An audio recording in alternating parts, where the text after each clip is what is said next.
Hey, this is Max with Four Seasons Plumbing. This month we're going to talk about drains. We have a lot of backups that come through in the springtime, and so we really just want to kind of help educate everybody on what's going on, what causes backups, and how to prevent them. First thing I really want to talk about is just the basic system in a residential home and a drain system. There's really two types of drains in a drain system that you really need to be concerned with: branches, and then your main sewer line going out to the street. And we're mostly talking about when you're tied onto the city. It does also, pertain to people who are on septics. There's a few nuances there though you have to be concerned about, but we're going to mostly talk about just if you're on a sewer, on like a city sewer.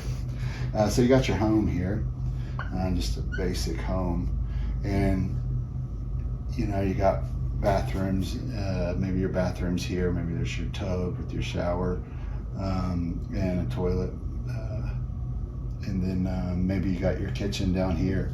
And so your branch lines are going to be what ties everything in, and then you'll have a stack that comes down, and of course you'll have a vent that goes off the roof, and then you'll tie into the kitchen here as well.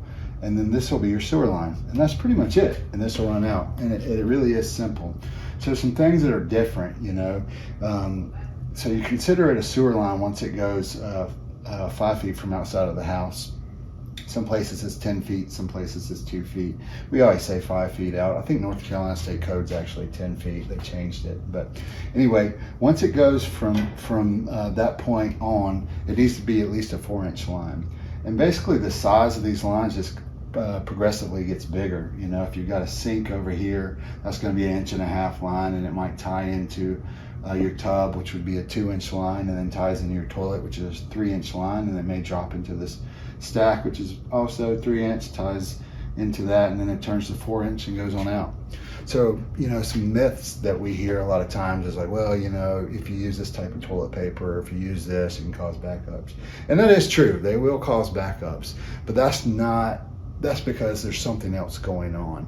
A properly designed and installed drain system and sewer line shouldn't back up. If it makes it through the toilet, that's the biggest restriction you're going to have.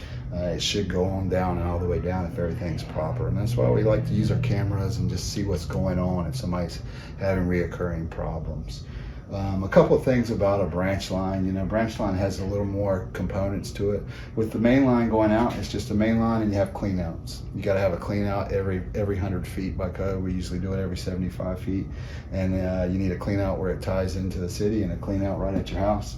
And all a clean out is just a T on its back that comes up out of the ground, so you can get your machine down there or your cable down there.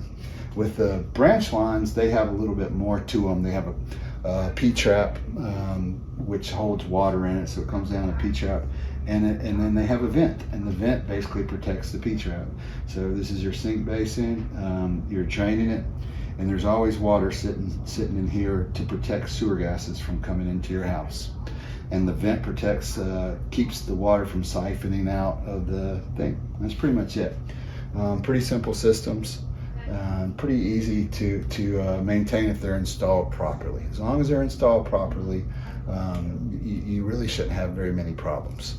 When you start having issues, things happen, things change. When you have a poor installation, that's when you start having backups. Now you can't have grease buildup and stuff like that, and if you're mistreating your system, you can have a few issues there too as well. But for the most part, if it's properly designed and installed, then you shouldn't really have any issues.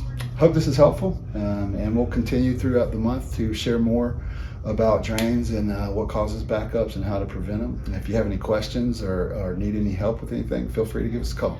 Thanks.